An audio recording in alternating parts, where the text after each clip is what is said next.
माझ्या महाराष्ट्रातील बांधवांनो, भगिनींनो आणि मातांनो, नमस्कार. जय महाराष्ट्र. बऱ्याच दिवसानंतर आपण भेटतो. जवळपास 1 महिना होऊन गेला असेल. या एका महिन्यामध्ये जे काय घडलं ते आपल्या समोर घडलेलं आहे.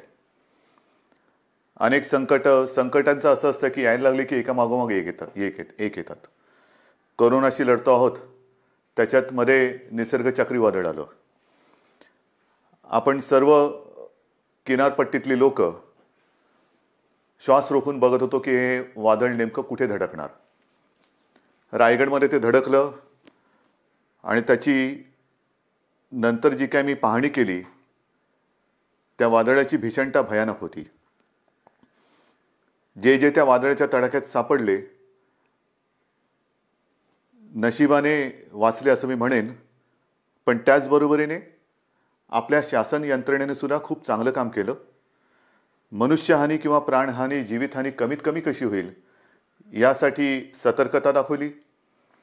एक सुद्धा कोळी बांधव किंबहुना एक सुद्धा मच्छीमारी करणारी बोट आपण समुद्रात राहू दिली नाही. त्याने वेळेमध्ये आपल्या घरात आणलं, सुरक्षित जागी हलवलं आणि त्यामुळे प्राणहानी झाली, पण ती कमीत कमी ठेवण्यात आपल्याला काही प्रमाणात यश आलं. आर्थिक नुकसान तर झालेलं आहे.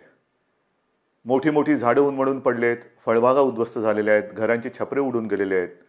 नुकसान अतोनात झाले, पण त्या अतोनात नुकसान म्हणजे विजेचे खांब सुद्धा उन्मळून पडलेले आहेत. या नुकसानीमध्ये आपण हेही पाहिलं की सरकार खंबीरपणाने या सर्व किनारपट्टीतल्या कोकणवासियांच्या आणि जिथे जिथे हे वादळ पुढे सरकलं, ज्यांचं नुकसान झालं त्या सगळ्यांच्या पाठी खंबीरपणे उभं आहे. या गेल्या काही दिवसात काय झाले, एक तर आपण असे भेटू शकत नाही आहोत. हा विकास म्हणायचा का, कल्पना नाही, पण प्रत्यक्ष भेटी होत नाहीत आणि असं भेटावं लागतंय. आणि पूर्वी आपण अनेक दिवसानंतर भेटल्यानंतर विचारायचो, काय रे, कसा आहेस. मग जो तो आपापली दुःख असतील, व्यथा असतील, वेदना असतील एक बाजूला ठेवून भेटीत बोलायचं की मजेत आहे. आता सगळ्यांची परिस्थिती तीच आहे. कसे आहात, जसे तुम्ही आहात तसेच आम्ही आहोत. सगळे घरातच आहोत. सगळं काही ठप्प आहे, संपूर्ण जग ठप्प आहे आणि या संकटाचा सामना आपण करत आहोत. आज मी आपल्याशी बोलताना परवा 1 तारीख आहे. ही 1 तारीख आषाढी तर आहेच, पण जे आपल्यासाठी डॉक्टर्स योद्धे बनून लढत आहेत त्यांचा डॉक्टर्सचा राष्ट्रीय डॉक्टर दिन आहे. त्या सगळ्यांना मी त्यांचं कौतुक करतो, त्यांना धन्यवाद देतो. आणि तुम्ही जी लढाई लढतात आमच्यासाठी, त्याच्यात आम्ही सुद्धा तुमच्यासोबत आहोत. तुमच्यासोबत तुम्हाला आम्ही सहकार्य करतो आहोत आणि करू, हे एक वचन त्यांना देतो. डॉक्टर दिनाबरोबर आपल्या राज्याचे माजी मुख्यमंत्री वसंतराव नाईक, त्यांचाही जन्मदिवस आणि हा दिवस हा सप्ताहच आपण शेतकरी सप्ताह म्हणून साजरा करतो. म्हणजे दोन्ही जे आत्ता आपल्याला जीव वाचवत आहेत त्या डॉक्टरांचा तो दिवस आहे आणि योगायोगाने वसंतरावांच्या जन्मदिवसाच्या निमित्ताने जो शेतकरी दिन साजरा करतो, म्हणजे आपल्याला जगाला जो आपलं धान्य पिकवतो, त्यांचा सुद्धा हा एक दिवस आहे. म्हणून मी या दोन्ही शेतकऱ्यांना आणि माझ्या डॉक्टर्सना विनम्र नमस्कार करतो आणि आपल्याशी आता बोलतो. साहजिकच आहे, 30 तारखेपर्यंत हा लॉकडाऊन आहे. माननीय पंतप्रधानांनी 30 जूनपर्यंत हा लॉकडाऊन जाहीर केलेला आहे. 30 जून नंतर काय होणार, मी यापूर्वीच आपल्याला सांगितलेलं आहे की आता लॉकडाऊन हा शब्द बाजूला ठेवायचा आणि हळूहळू आपण एक एक गोष्टी, सोयी सुविधा, सेवा ह्या उघडत जाणार. म्हणजेच 30 तारखेनंतर लॉकडाऊन उठणार का, तर अत्यंत स्पष्ट शब्दात नाही. मग काय होणार, असंच राहणार का, तर तेही उत्तर नाही आहे. आपण गेले 15-20 दिवस अनुभवतो आहोत. एक एक करत महाराष्ट्रामध्ये आपण अत्यंत काळजीपूर्वक पावलं टाकत सेवा सुविधा आणि काही गोष्टी म्हणजे दुकानं असतील, आजपासून आपल्या नाभिकांची जी सेवा आहे ती सुरू होते आहे, अशा काही गोष्टी सुरू करतो. दुकानं सुरू झालेली आहेत, काही ऑफिसेस काही प्रमाणात त्यांच्या कर्मचारी वर्गाची उपस्थिती त्यांना आपण परवानगी देऊन ती सुरू झालेली आहे. तर एक एक गोष्टी आपण सुरू करत चाललेलो आहोत. हे हळूवार का करतो आहोत आपण, याचं कारण अजूनही संकट नाही टळलेलं. एक गोष्ट नक्की लक्षात ठेवा की आपण जे मिशन बिगिन अगेन किंवा पुनश्च हरिओम म्हणून सुरुवात केलेली आहे, ह्याचा अर्थ धोका टळलेला नाही, पण आपण थोडंसं कात्रीत सापडलेलो आहोत. ज्याला म्हणतात ना, इकडे आड आणि तिकडे विहीर. आपल्याला इथेही पडायचं नाही आणि तिथेही पडायचं नाही, मधोमध बरोबर आपला तोल सांभाळून हे संकट पार पाडायचंय, संकटाचा काळ हा पार पाडायचा आहे. आणि म्हणून केवळ आणि केवळ अर्थचक्राला एक गती द्यायला आपण सुरुवात करण्यासाठी म्हणून एक एक गोष्टी आपण उघडत चाललेलो आहोत. एखादी गोष्ट उघडली म्हणजे धोका टळलाय, आता आपण बिनधास्त, अजिबात नाही. कृपा करून तशा गैरसमजात, तशा भ्रमात राहू नका, कारण तसं जर का आपण वागू तर करोना आवासून बसलेलंच आहे. आपण करोनापासून वाचण्यासाठी घरात राहा म्हणून तुम्हाला मी सांगितलेलं आहे. अनावश्यक कामासाठी बाहेर पडू नका. आवश्यक असेल तेव्हा आणि तेव्हाच घराबाहेर पडा, हे माझं आजही सांगणं आहे. तुम्ही म्हणाला, अरे हा काय आलं की नुसतं आपलं काळजी काळजी आणि काळजी. आपलं सरकार काळजीवाहू नाहीये, कारण नेहमी असं म्हणतात, ज्या सरकारला स्वतःची काळजी असते त्याला काळजीवाहू म्हणतात. हे सरकार तुमचं आहे, मजबूत आहे आणि तुमची महाराष्ट्राची काळजी घेणारं हे सरकार आहे. आणि म्हणून माझं कर्तव्य आहे की तुम्हाला धोक्यापासून सावध करणं.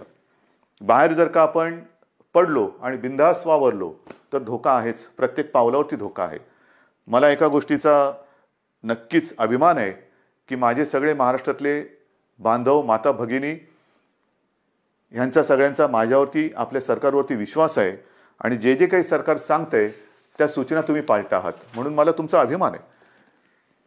हे करत असताना काही ठिकाणी जसं आपण लोकलची मागणी केली होती, त्या लोकल सुरू झालेल्या आहेत. मुंबईमध्ये ग्रामीण भागामध्ये उद्योगधंदे सुरू झालेले आहेत, तिथे सुद्धा लोकांचं येणं जाणं सुरू झालेलं आहे. विशेष म्हणजे जो शेतकरी, ज्याचा उल्लेख मी सुरुवातीला केला, तो शेतकरी आपण सगळे लॉकडाऊनमध्ये घरी असलो तरी सुद्धा न थकता, न थांबता आपल्यासाठी मेहनत करतोय, घाम गाळतोय, जमिनीत राबतोय, भूमीमध्ये राबतो आहे, अफाट मेहनत करतोय. त्या शेतकऱ्याच्या सोबत आपण आहोत आणि आपण राहिलं पाहिजे. मला कल्पना आहे की जसजसा हा सीझन आता पुढे सरकतोय, महाराष्ट्रातल्या ग्रामीण भागात, मग मराठवाडा असेल, विदर्भ असेल, काही ठिकाणावरून तक्रारी आलेल्या आहेत आणि त्याची गंभीर दखल आपण घेतलेली आहे. तक्रारी कोणत्या आहेत? बोगस बियाणं. हे दुर्दैव आहे, हे दुर्दैव आहे. ह्याचं कारण शेतकरी हा, एकतर शेतकऱ्याची अवस्था सगळ्यांचीच सारखी झालेली आहे, रोजगारच नाहीये. तरी देखील मागचा पुढचा विचार न करता हा शेतकरी आपल्यासाठी मातीत राबतोय, हे आपल्याला सर्वांनाच माहिती आहे. मरमर मरून, राबून, अफाट कष्ट करून जे बियाणं त्यांनी पेरलं ते बियाणं उगवलंच नाही. मग काय करायचं? दुबार पेरणीचं संकट आलं, आणायचे कुठून पैसे?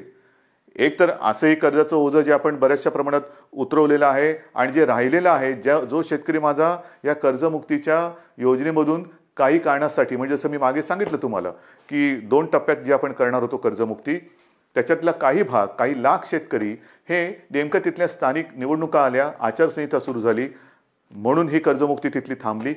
त्याच्यानंतर करोनाचं संकट आलं म्हणून ही कर्जमुक्ती थांबली. पण आता आपण ठरवलेलं आहे की लवकरात लवकर हा उरलेला सुद्धा शेतकरी आहे त्याला देखील कर्जमुक्त करायचं. मग हे असं सगळं करून पैसा जमवून तो आपल्यासाठी बियाणं विकत घेतो, पेरतो आणि राबतो आणि बियाणंच उगवलं नाही. पण मी माझ्या शेतकरी दादांना सांगू इच्छितो की तुम्ही काळजी करू नका, हे सरकार तुमचं आहे. ज्यांनी तुम्हाला फसवलेलं आहे ते कायद्याच्या कचाट्यातून सुटणार नाही. त्यांच्यावरती गंभीर गुन्हे दाखल करून त्यांना सजा तर होईलच, पण जे नुकसान तुमचं झालेलं आहे, त्यांनी केलेलं आहे, त्यांच्याकडनं तुम्हाला हे सरकार नुकसान भरपाई सुद्धा मिळून दिल्याशिवाय राहणार नाहीये. काळजी करू नका. हे सरकार म्हणजे असं बेवारशाचा कारभार नाहीये, कोणी यावं आणि माझ्या महाराष्ट्रातल्या जनतेला फसून जावं, अजिबात नाही चालणार. ज्यांनी शेतकऱ्यांना फसवलेलं आहे त्यांना शिक्षाही होणार, त्यांना शिक्षाही करणार. आणि म्हणून मला असं वाटतं की एक संधपणा जो आपल्यामध्ये आहे तो फार महत्त्वाचा आहे. मला विशेष धन्यवाद आणखीन सर्व धर्मियांना द्यायचे आहेत, सर्व धर्मीय. मग त्याच्यामध्ये माझे हिंदू आलेच, मुस्लिमही आले, ख्रिश्चनही आले, शीख पंथी आले, सगळेच आले. ह्याचं कारण मी मागे आपल्याशी बोललो होतो. साधारणतः शिमगा म्हणजे होळी झाली, शिमगा झाला आणि कोरोनाची बोंबाबोंब सुरू झाली, ती अजूनही कायम आहे. सगळ्यांनी, मग तो ईद असेल, मग आपली रामनवमी असेल, आता तर मुख्य म्हणजे आषाढीची वारी, आषाढी एकादशी आता परवा आहे, मी चाललोय. पण सगळ्यांनी आपल्याला एक सामाजिक भान ठेवून हे उत्सव अत्यंत शिस्तबद्ध पद्धतीने जसं सरकार सांगते तशा पद्धतीने ते आता साजरा हा शब्द विचित्र आहे, पण घरातल्या घरात का होईना साजरा करतात. सगळ्यांनाच धन्यवाद दिले पाहिजेत. आपल्या परंपरा आहेत. आषाढी एकादशीची परंपरा, वारीची परंपरा ही किमान 700-800 वर्षापूर्वीपासूनची आहे. आणि आपल्याशी मी आज बोलताना 2020 साल सुरू आहे. मला 2010चं साल आठवलं. 2010 साली मी पांडुरंगाचं दर्शन घेतलं. कसं घेतलं आपल्याला माहिती आहे. मी ह्या संपूर्ण वारीचा पाठपुरावा केला, पण मी वारीत प्रत्यक्ष सहभागी न होता हेलिकॉप्टरमधून सहभागी झालो आणि एरियल फोटोग्राफी केली. त्याचं पुस्तकसुद्धा मी आपल्या चरणी तुम्हाला मी सगळ्यांना अर्पण केलेलं आहे. पाहावा विठ्ठल. मी विठ्ठल पाहिला, नक्की पाहिला. मंदिरात जाऊन नाही पाहिला कारण मी हेलिकॉप्टरमध्ये होतो, पण अथांग पसरलेल्या त्या वारकऱ्यांमध्ये मला ते विठ्ठलाचं विश्वरूप दिसलं. माझ्यासारखा भाग्यवान मीच असेन. विश्वरूप ज्याला म्हणतात ते विश्वरूप काय असतं ते विश्वरूप मी त्या वारकऱ्यांच्या रूपात पाहिलं. देहभान हरकून हे वारकरी विठू नामाचा गजर करत चालत असतात. अक्षरशः देहभान हरकलेले असतात. म्हणजे कशाचं काही त्यांना सगळं जग आजूबाजूला आहे नाही, बस विठू माऊली विठू माऊली विठू नामाचा गजर करत ते चालत असतात. ही गेल्या अनेक वर्षाची परंपरा. अनेक ठिकाणावरनं संत महात्म्यांच्या पालख्या तिकडे येतात आणि मग ते रिंगणं होतात. मध्ये मग ते इंदापूरचं रिंगण असेल, वाखरीचं रिंगण असेल, ते घोडे धावतात. हे सगळं अप्रूप हे केवळ आपल्या देशातच होऊ शकतं. पण त्या सगळ्या वारकऱ्यांनी सुद्धा संयम दाखवला. जे सरकार म्हणेल ते. हे असे नागरिक कुठे सापडणार तुम्हाला. आणि त्या वारकऱ्यांना सांगतोय की नाईलाज म्हणून आपल्याला यावेळेला तो सगळा वारीचा सोहळा हा आटोपशीर करावा लागला. पण मी आपल्या वतीने आपल्या विठुरायाला साकडं घालायला जाणार आहे. नक्की जाणार. विठुरायाला मी साकडं घालणार की विठुराया हे काय आहे, कोणते दिवस आहेत, कशी दिवस आहेत, कशी परिस्थिती आहे. हे तुझे लाखो करोडो भक्त आज तुझ्या दर्शनाविना घरातल्या घरात आहेत. आणि का तरी अशी विचित्र परिस्थिती आलेली आहे. तुझे चमत्कार आम्ही अनेक ऐकलेत. आम्ही तुमचे चमत्कार अनेक चित्रपटातून पाहिलेत. पण आता हा चमत्कार आम्हाला दाखव आणि हे करोनाचं संकट लवकरात लवकर नष्ट करून केवळ माझ्या महाराष्ट्रच नाही तर संपूर्ण जगाला पुन्हा एकदा सुखाचे, समृद्धीचे आणि निरोगी आयुष्याचे दिवस दाखव. हे साकडं घालायला मी जाणार आहे. वारकऱ्यानो, आशीर्वाद, तुमचे आशीर्वाद माझ्या पाठी असू द्या की ते आशीर्वाद घेऊन मी विठुरायाचे आशीर्वाद घ्यायला जाईन. आणि मला खात्री आहे तुम्ही जर मागे उभे राहिलात ना तर आपली विठू माऊली सुद्धा त्या माझ्या साकड्याला यश दिल्याशिवाय राहणार नाही. तुमचे आशीर्वाद मी आज मागतोय. मी आषाढी एकादशीला तुमच्या सगळ्यांचा प्रतिनिधी, मुख्यमंत्री म्हणून नाही, तो मान बहुमान वेगळा, पण मी तुमचा प्रतिनिधी म्हणून मी जातो आहे. जेव्हा तिथे मी पोहोचेन तेव्हा मी तुमचा प्रतिनिधी वारकरी म्हणून मी तिथे पोहोचणार आहे. म्हणून मला तुमचे आशीर्वाद पाहिजेत. आषाढीची ही उद्याची आषाढी, परवाची आषाढी एकादशी येते. त्याच्यानंतर दहीहंडी येते. दहीहंडीच्या मंडळानं सुद्धा मला खास धन्यवाद द्यायचे. कोणीही माझ्याशी बोलायला आलं नाही, कोणी कोणाशी चर्चा केली नाही, पण एक सामाजिक भान ठेवून त्यांनी स्वतःहून दहीहंडीचा उत्सव हा रद्द केला. ह्यालाच म्हणतात एक सामाजिक जाणीव, सामाजिक भान. शेवटी उत्सव म्हणजे काय, कोणासाठी उत्सव, आनंदासाठी असेल.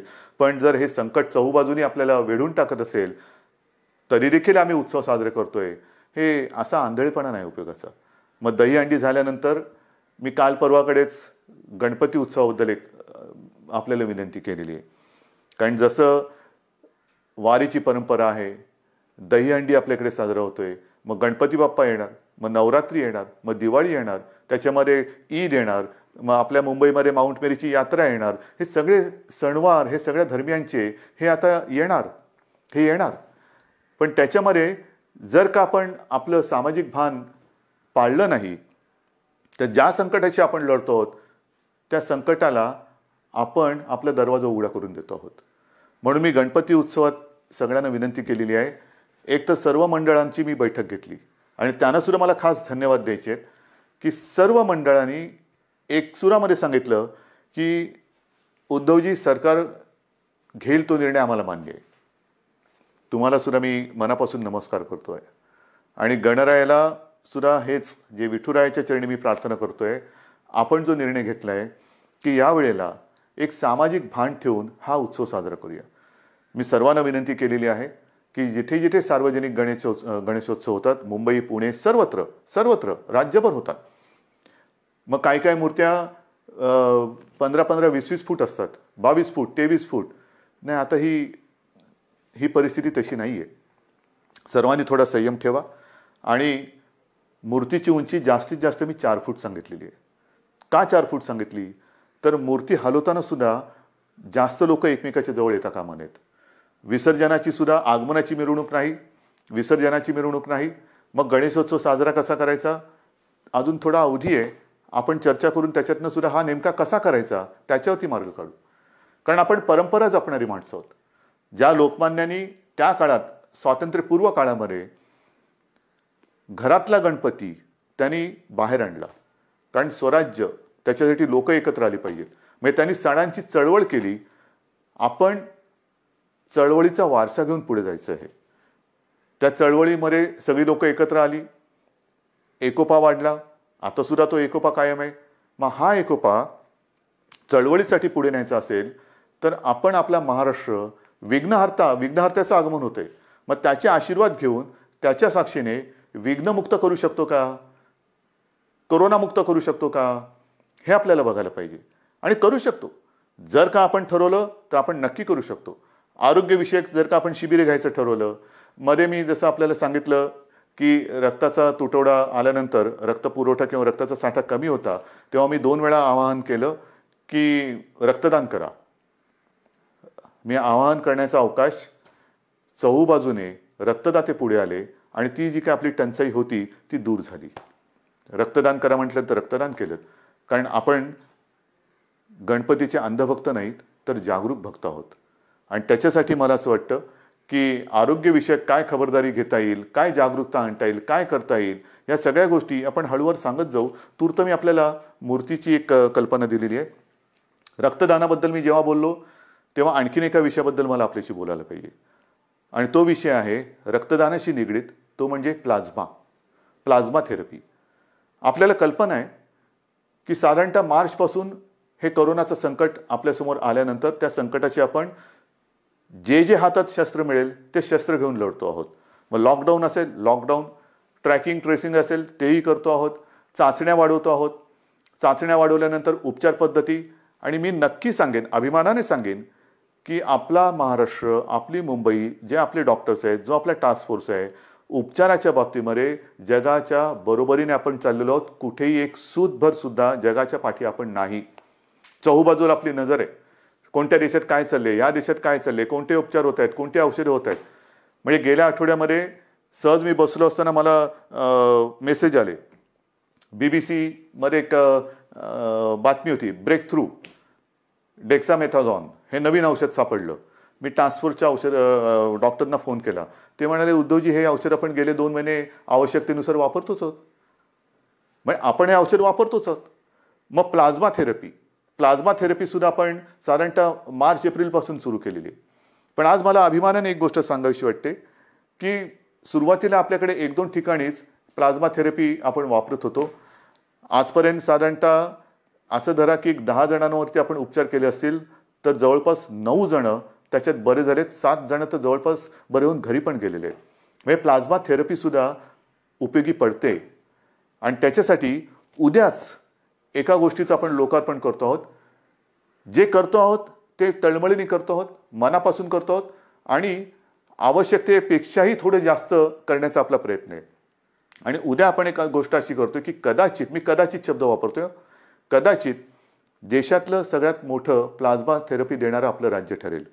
प्लाझ्मा थेरपीचा वापर करणारं आपलं राज्य ठरेल. कारण आपण ही केंद्र वाढवतो आहोत. पहिल्यांदा 2 होती, त्याचा विस्तार आपण करतो आहोत. उद्या कदाचित देशातलं सगळ्यात प्लाझ्मा थेरपीचा वापर करणारं पहिलं राज्य ठरेल आपलं. पण हे सुविधा झाल्या. मला जे खास करून ज्यांना कोरोना होऊन जे सुखरूप बरे होऊन घरी गेलेत त्यांना एक विनंती करायची.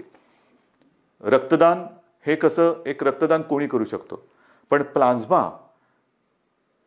प्लाझ्मा कोणाचं वापरू शकतो? रक्तगटाप्रमाणे तर तो वापरावा लागतोच. पण ज्यांना कोरोना होऊन जे बरे झालेत आणि ज्यांच्या शरीरात ती अँटीबॉडी तयार झालेली आहे, अशांचं रक्त घेऊन त्यातनं प्लाझ्मा घेऊन त्या रक्तगटाच्या रुग्णाला जर तो प्लाझ्मा आवश्यकतेनुसार वापरला तर बऱ्याच रुग्णांचा प्राण आपण वाचवू शकता. आणि म्हणून खास करून मला जे रुग्ण बरे होऊन घरी गेलेले आहेत त्यांना विनंती करतो आहे की कृपा करून आपण पुढे या. आमच्या शासकीय विद्यालयांना जी वैद्यकीय विद्यालय आहेत त्यांना संपर्क करा, शासकीय डॉक्टर्स आहेत त्यांना संपर्क करा आणि आपण जसं रक्तदान करतो रक्तदानच करायचं आहे, पण तसं प्लाझ्मा दान करा की जेणेकरून आपण वाचलात, आपल्या माध्यमातून आणखीन काही जण वाचू शकतो. ह्यालाच तर आपण एकत्रितपणा म्हणतो, ह्यालाच तर आपण एकजूट म्हणतो. आणि ती आपल्या रक्तामध्ये आहे. आणि ती मी मागेही म्हटलं होतं, लढणं हे आपल्या रक्तात आहे. आणि जेव्हा रक्ताचा तुटवडा होता तेव्हा रक्तदान करून हा लढाऊपणा आपण सिद्ध केलाय. आता हा पुन्हा एकदा सिद्ध करण्याची नव्हे, पण त्याच्या आवश्यकतेनुसार वापर करण्याची गरज आहे. बांधवांनो आणि माता भगिनींनो, एक गोष्ट नक्की आहे की जसं मी औषधाच्या बाबतीत तुम्हाला सांगितलं की कोणत्याही औषधाच्या बाबतीत आपण पाठी नाही आहे. सुरुवातीपासून जी औषधं आपल्याला वाटतात की वापरली पाहिजेत, म्हणजे आता सगळीकडे रेमडेसिवीर कितीला मिळणार, रेमडेसिवीर मिळणार की नाही, रेमडेसिवीरची किंमत काय होणार, मग फॅव्हिपिरावीर, म्हणजे जशी जशी नावं येतात तसतसं त्याचा बोलबाला होतो. पहिला होता तो एससीक्यू हायड्रॉक्सिक्लोरोक्विन, मग त्याचा एक हे झाला. ते आपण वापरतोय, आवश्यकतेनुसार वापरतोय. रेमडेसिवीर वापरतो आहोत, टॉझिलिझुमॅब वापरतो आहोत, आयव्हरमेक्टिन वापरतो आहोत, डॉक्सी वापरतो आहोत. तुम्ही नाव सांगा, ती सगळी औषधं आपण इकडे वापरतो. परंतु ही औषधं वापरायला साहजिकच आहे आपल्याला केंद्र सरकारच्या त्या आरोग्य विभागाची परवानगी लागते. आणि मला एक गोष्ट आपल्याला सांगायची आहे, साधारणतः एप्रिल शेवट किंवा मे असेल, मेची सुरुवात किंवा पहिला मध्ये असेल, आपण ह्या औषधाच्या उपलब्धतेसाठी पाठपुरावा सुरू केला, रेमडेसिवीर आणि फॅव्हिपिरावीर. कारण तिथून परवानगी घ्यावी लागते. मग त्याच्यानंतर एका रुग्णांच्या ग्रुपवरती त्याची टेस्ट घ्यावी लागते. ती यशस्वी झाल्यानंतर मग तिथून परवानगी मिळाल्यानंतर मोठ्या प्रमाणात आवश्यकतेनुसार त्याचा वापर करावा लागतो. आता गेल्या आठवड्यामध्ये ह्याची परवानगी आपल्याला मिळालेली आहे, रेमडेसिवीर आणि फॅव्हिपिरावीर. येत्या काही दिवसात याचा पुरेसा साठा हा आपल्याला उपलब्ध होईल. किमतीची पर्वा करू नका. शासकीय आणि निमशासकीय रुग्णालयामध्ये मी तर म्हणतोय की रेमडेसिवीर आणि ही औषधं आपण मोफत उपलब्ध करून देण्याच्या विचारामध्ये आहोत. पण पहिली गोष्ट ही उपलब्ध होत आहेत आता, म्हणजे कोणी काळजी करण्याचं कारण नाही आहे. कसं मिळणार आता आहे, अजून एक थोडे दिवस आपल्याला त्याच्या साठ्याबद्दल किंवा उपलब्धतेबद्दल आपण प्रयत्न करून ती उपलब्ध करून देतो आहोत. पण एकदा का हा साठा आपल्याकडे किंवा ज्याला म्हणतो ना पुरवठा व्हायला लागला की त्याचा कुठे मी तुटवडा पडू देणार नाही, ही तुम्हाला मी खात्री देतोय. रुग्णांची संख्या वाढणार. तुम्ही म्हणणार वाढणार म्हणजे काय, नाही तसं नाही आहे. ह्याला दोन गोष्टी आहेत. आपण अर्थचक्राला गती देण्यासाठी काही गोष्टी हळूहळू मिशन बिगिन अगेन म्हणून सुरुवात केलेली आहे. ये जा वाढली, भेटणं वाढलं, संपर्क वाढला. आणि तो संपर्क वाढल्यानंतर साहजिकच आहे रुग्णांची संख्या ही सुद्धा वाढत चाललेली आहे. पण ही रुग्णांची संख्या वाढत असताना आपण टेस्टची संख्या सुद्धा वाढवतो आहोत आणि ती वाढवलेली आहे. म्हणून आता रुग्ण येण्याची वाट न बघता आपण व्हायरस पोचायच्या आत तिकडे पोहोचण्याचा प्रयत्न करतोय. चेस द व्हायरस ही एक नवीन संकल्पना मुंबईत सुरू केली, ती संपूर्ण राज्यभर आता आपण राबवत आहोत. Chase the virus. आणि त्याच्यासाठी रुग्णांची संख्या जरी वाढत असली तरी आपल्याकडे आरोग्य सुविधाही आपण वाढवत आहोत. औषधांची सुद्धा कुठेही टंचाई होणार नाही. औषधोपचार ते सुद्धा वाढवत आहोत. पण या निमित्ताने मला पुन्हा एकदा काही डॉक्टर्स जे आहेत, ज्येष्ठ डॉक्टर्स, मी समजू शकतो प्रत्येकाला जीवाची काळजी असतेच, पण काही ज्येष्ठ डॉक्टर्स जे 55-60च्या वरती आहेत पण अनुभव आहे त्यांना, 55-60च्या वरती आहेत आणि ज्याला आपण म्हणतो की हाय रिस्क, म्हणजे ह्या डॉक्टर्सना सुद्धा त्यांना सुद्धा सकाळ दुपार संध्याकाळ रात्र 24 तास ही रुग्णांची काळजी आहेच. तर त्यांना सुद्धा इतर काही व्याधी किंवा विकार आहेत, म्हणजे डायबिटीज असतील, किडनीचे विकार असतील, समजा दुसऱ्या काही आणखीन गोष्टी असतील, तर ते सुद्धा थोडेसे घाबरून हॉस्पिटलमध्ये जात नाही आहेत. मी त्यांना नम्रपणाने विनंती करतोय की आपण काळजी करू नका. एक काळ असाही होता की सगळीकडे पीपीई किट मिळत नाही, N95 मास्क मिळत नाही. आता या सगळ्याचा पुरवठा आपल्याकडे मुबलक आहे, साठा मुबलक आहे. काही काळजी करू नका. तुमच्या पाठी सरकार आहे. जे तुमच्या सुरक्षेसाठी आवश्यक आहे ती संपूर्ण खबरदारी घेण्याची तयारी सरकारची आहे. कारण आपण कोविड योद्धा म्हणायचं आणि त्याला बिना शस्त्रांनी पाठवायचं असं अजिबात होणार नाही. पण आज आपली गरज आहे, महाराष्ट्राला गरज आहे, आपल्या अनुभवाची गरज आहे. कारण अनेक ठिकाणी आपण ज्येष्ठ डॉक्टरांची एक अनुपस्थिती हे अनुभवतो आहोत. म्हणून मी सगळ्यांना विनंती करतोय की आपण जिथे जिथे असाल, हॉस्पिटलमधले असाल हॉस्पिटलमध्ये जा, खाजगी आपले दवाखाने क्लिनिक असतील कृपया सुरू करा. ज्या ज्या गोष्टीची आपल्याला उपकरणांची आवश्यकता असेल ती सरकारकडनं आपल्याला दिली जाईल. तुम्ही त्याच्यात अजिबात काळजी करू नका. तुम्हाला जे जे पाहिजे ते पुन्हा मिळेल, ते पूर्ण मिळेल. अशा पद्धतीने आपण एका बाजूला आरोग्य सुविधा वाढवत चाललेलो आहोत, एका बाजूला टेस्टची संख्या वाढवत चाललेलो आहोत, टेस्टची केंद्र वाढवत चाललो आहोत. आता तर काही अँटीबॉडी आणि अँटीजेन टेस्ट करण्याचे रॅपिड किट येत आहेत, तेही मोठ्या प्रमाणावरती आपण घेतो आहोत की ज्याचा एक प्राथमिक जो आपल्याला गाईड करू शकतो, मार्गदर्शक ठरू शकतो की कोणाला हा कोरोना होऊन गेला आहे का, त्याच्याबद्दल एक माहिती मिळते आणि साधारणतः निगेटिव्ह पॉझिटिव्ह ह्याच्याबद्दल एक गाईडलाईन मिळते आणि मग आपण त्या पद्धतीने त्याला वेगळं करून उपचार सुरू करू शकतो. तर ह्याही टेस्ट आपण करतो आहोत. ह्याचं कारण असं की आता पावसाळा सुरू झालेला आहे. पावसाळा सुरू झाल्यानंतर नवीन अंकुर येतात, कोंब येतात, पालवी फुटते, हिरवगार होतं, सगळं हिरवे हिरवे गार गालीचे सगळीकडे पसरलेले दिसतात. फार सुखद असं दृश्य असतं. पावसाळा जसं एक नवीन जीवन घेऊन येतो तसंच प्रत्येक ऋतू हा त्याचे काही चांगले आणि काही विचित्र गोष्टी घेऊन येत असतो. पाऊस म्हटल्यानंतर ह्या 2-3 बैठका गेल्या काही दिवसात झालेल्या, त्याच्या आधी झालेलं जसं निसर्ग चक्रीवादळ आलं त्याच्या तयारीची बैठक, जास्त पाऊस पडणार आहे का, मग कुठल्या भागात पडणार आहे, पूर येऊ शकतो का, त्याची तयारीची बैठक. म्हणजे पाऊस आला, आनंद हा घेऊन येतो, नवजीवन घेऊन येतो, पण कुठेतरी नैसर्गिक आपत्ती घेऊन येतो. पूर आला नाही तरी काही ठिकाणी अतिवृष्टीमुळे इतर रोगराई येते. मग त्याच्यात मलेरिया आला, डेंग्यू आला, लेप्टो आला, डायरिया आला, सर्दी खोकला आला आणि त्याच्यासोबत कोरोना आहे. मग काय करणार, ह्याची सुद्धा तयारी आपली सुरू आहे. पण मला आपल्याला खास करून शहरी भागात राहणारी जी लोक आहेत त्यांना सांगायचं, मग मुंबई, पुणे, नाशिक सगळीकडे, संभाजीनगर आहे, नागपूर आहे, सगळीकडेच, की या वेळेला आपले सगळे कर्मचारी ह्या कोरोनाच्या लढाईमध्ये आहेत. अफाट मेहनत करतात, साफसफाई करतात, नाले सफाई होते, सगळं साफसफाई होते. पण आता थोडी स्वतःची काळजी मी 1-2 वर्षापूर्वी सुद्धा, किंवा मला असं वाटतं तेही त्याला 7-8 वर्ष झाली असतील, विशेषतः तेव्हा मुंबईपुरतं मी बघत होतो. आता तर माझा महाराष्ट्र, तुम्ही सगळे माझे सोबती आहात, मला संपूर्ण महाराष्ट्र बघायचं आहे. सांगण्याची गोष्ट काय की हे जे दिवस असतात ते मलेरिया आणि डेंग्यूचे असतात. आणि हा डेंग्यू असा विचित्र आहे की एक कोका कोलाच्या बाटलीचं बुच असं उपडं पडलेलं असेल आणि त्याच्यात तेवढं बुचभर जरी पाणी असलं तरी त्याच्यात सुद्धा डेंग्यूच्या आळ्या होऊ शकतात. अंड कुठे अर्धवट पडलेलं, फुटून पडलेलं आहे, टायर पडलेले असतात, हे फार धोकादायक. त्याच्यानंतर प्लास्टिकचं कवर असतं, त्याच्यात ते थोडेसे असे खळगे तयार होतात, त्याच्यात पाणी साठतं.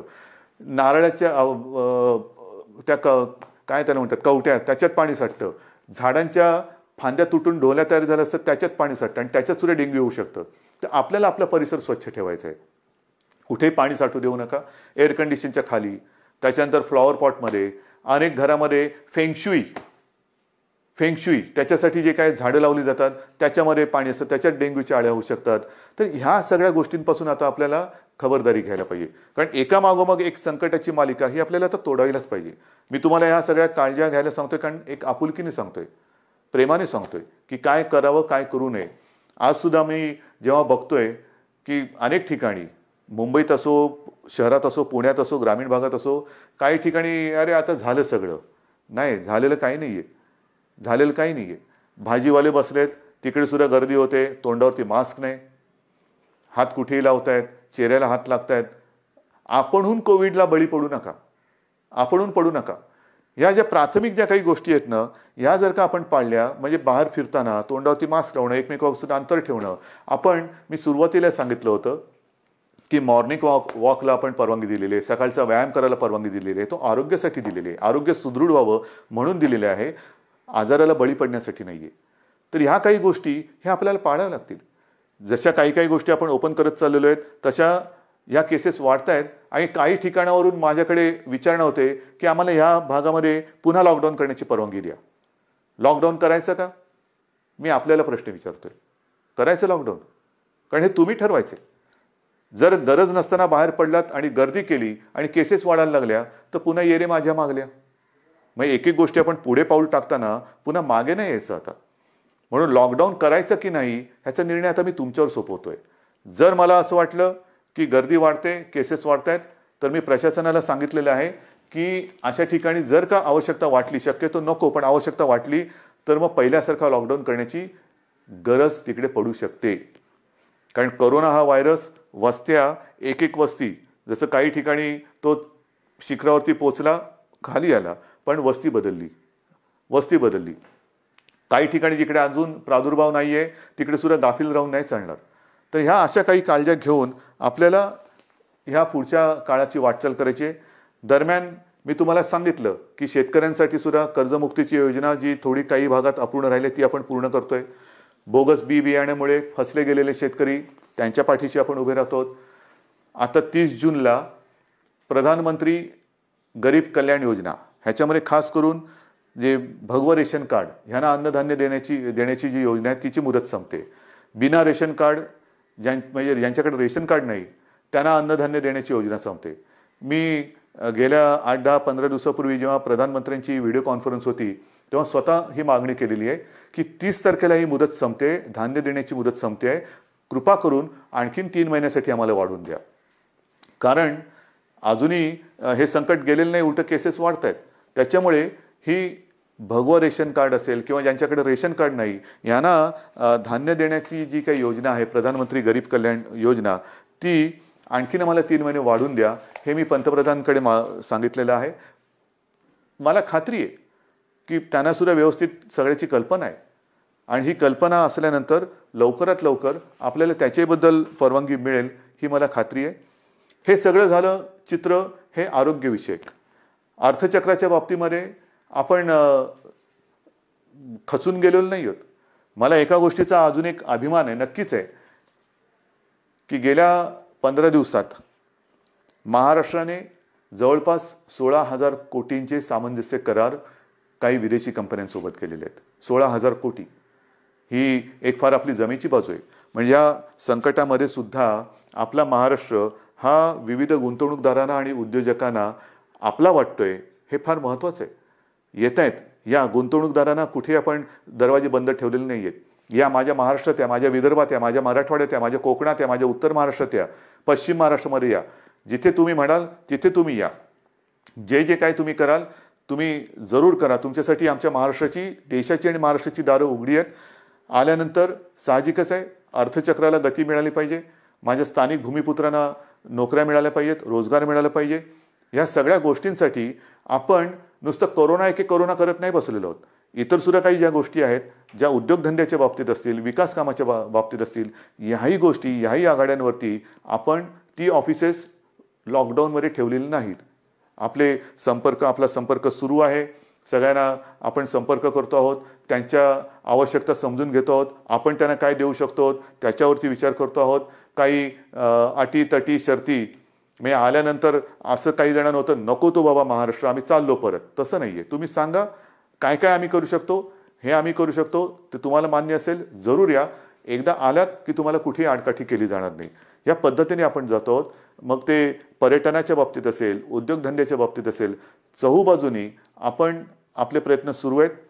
याचं कारण असं की आपल्याला सर्वांना कल्पना आहे की आपलं अर्थसंकल्पीय अधिवेशन सुरू होतं. अर्थसंकल्प मांडला काय, नवीन स्वप्न घेऊन आम्ही तुमच्यासमोर आलो काय आणि अचानक हे संकट आल्यानंतर तेही अधिवेशन आपल्याला आवर्त घ्यावं लागलं. तर ही अशी सगळी परिस्थिती आहे. ह्या परिस्थितीचा मुकाबला करतो आहे. शिक्षणाच्या बाबतीत सुद्धा निर्णय तुम्हाला मी सांगितलेला आहे. तर सगळ्यांचीच काळजी घेतोय. शाळा सुरू होणार का, तर माझं म्हणणं आहे शाळा सुरू होणार का पेक्षा शिक्षण कसं सुरू होणार त्याच्यावरती आपण लक्ष देतो. मग ते शालेय शिक्षण असेल, महाविद्यालयीन शिक्षण असेल, सगळ्याच बाबतीत आहोत. तर असं एक गोष्टी आपण करत चाललेलो आहोत. मला खात्री आहे जसं जे सहकार्य तुम्ही आजपर्यंत मला केलं, सरकारला केलं, तसंच याही पुढे कराल. जे जे काय आपण करू ते मी तुम्हाला आधीच सांगितलेलं आहे की तुम्हाला न सांगता मी काही करणार नाही. लॉकडाऊन हा शब्द जरी मी वापरत नसलो तरी याचा अर्थ आपण परवापासून सगळं काही उघडतो आहोत असा समज करून गैरसमज करून घेऊ नका. आज देखील आपल्याला उलटं आज जास्त शिस्तीची गरज आहे. कारणाशिवाय बाहेर पडू नका. कारण आपण असं म्हणतो की ज्येष्ठ नागरिक म्हणजे घरातले आई वडील कोणी ज्येष्ठ सगळे आपले कुटुंबीय त्यांची काळजी घ्या, मुलांची काळजी घ्या आणि तरुणांनो बाहेर पडा. ह्याचा परिणाम असा होतोय की तरुणसुद्धा आता संक्रमित व्हायला लागलेले आहेत. आणि बऱ्याच ठिकाणी आजही म्हणजे आजसुद्धा एक गोष्ट चांगली आहे की 80% लोकांना लक्षणच दिसत नाही. पण लक्षण दिसले नाहीत ह्याचा अर्थ त्याला प्रादुर्भाव झाला नाही अशातला भाग नाही. मग तो लक्षणं न दिसणारा तरुण घरात इतरांना त्याचा संपर्क झाला तर तो एक प्रादुर्भाव होऊ शकतो. म्हणून ह्या सगळ्या गोष्टी आपल्याला खूप काळजीपूर्वक करायच्या आहेत. बाहेर पडलात तोंडावरती मास्क पाहिजे, हात सतत धुत राहिलं पाहिजे, सॅनिटायझर वापरायला पाहिजे, साबणाने हात धुवायला पाहिजे. ह्या सगळ्या गोष्टी ह्या अजूनही आपल्याला काही काळ पाळाव्याच लागतील. कारण ह्या केवळ आणि केवळ आपल्या म्हणजे तुमच्या भल्यासाठी आणि आपल्या कुटुंबियांसाठी. आणि दुसरी गोष्ट अशी की मगाशी मी जे डॉक्टर्सना विनंती केली ती एवढ्यासाठी की ज्येष्ठ डॉक्टर्सना मी विनंती केली की आपण स्वतः जाणीवपूर्वक जातीने लक्ष द्या. कारण ही साथ विचित्र आहे. कारण तो रुग्ण त्याचे कुटुंबीय तुमच्या ताब्यात देत असतात. ते कुटुंबीय त्याला भेटू शकत नाहीत. पण केवळ आणि केवळ तुमच्या भरोश्यावरती घरातली प्रिय व्यक्ती ही तुमच्या ताब्यात ते सोपवत असतात. तर त्यांच्याकडे आपण आपुलकीने प्रेमाने लक्ष द्या. आपण आपल्या कुटुंबातला म्हणून त्यांच्याकडे बघा. एक ही जर का आपली जवळीक साधली गेली ना तर माझं मत आहे की करोना वगैरे असंच निघून जाईल. तर हा जो काही दुरावा थोडा राहिला असेल भीतीपोटी ती भीती तुम्ही सरकारवरती सोपवा. तुम्हाला काय उपकरणं पाहिजे ती सांगा, सरकार तुम्हाला देईन. पण आता ह्या अंतिम टप्प्यात आपल्याला हे युद्ध अर्धवट सोडून चालणार नाही. इथपर्यंत आपण लढत आलेलो आहोत. आता जर का आपण गाफील राहिलो तर मग पुढे आपण जाऊ शकत नाही. अजूनही संकट टळलेलं नाही, धोका टळलेला नाही. पण हा धोका पत्करून जे करता येणं शक्य असेल त्या गोष्टी आपण हळुवारपणाने उघडत चाललेलो आहोत.